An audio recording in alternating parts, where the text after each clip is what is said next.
అందరికీ నమస్కారం అండి. దీని పేరు ప్రధానమంత్రి గ్రామీణ సడక్ యోజన.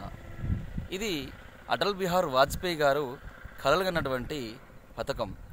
ఏమిటంటే దీని ఉద్దేశం ప్రతి గ్రామాల్లో కూడా గ్రామీణ సడక్ యోజన, ప్రతి గ్రామానికి కూడా రహదారి అనేది పర్ఫెక్ట్ ఉన్నట్లయితే రవాణా సులభతరం అవుతుంది, అభివృద్ధి చెందుతాయని ఇలాంటి పథకాలని దగ్గర దేశం మొత్తం మీద కొన్ని వేలల్లో రోడ్లు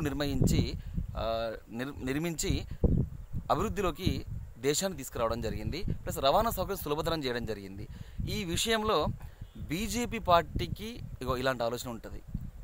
ఎందుకంటే దేశ ప్రజలకు ఉపయోగపడే పని చేస్తుంది. దీర్ఘకాలపు ఆలోచన ఇది. ఎందుకంటే ఇది ప్రజలకు ఉపయోగపడే పని, ప్రజల కోసం ఎంతో ఉపయోగపడుతుంది. అదే కాంగ్రెస్ పార్టీ తీసుకోండి.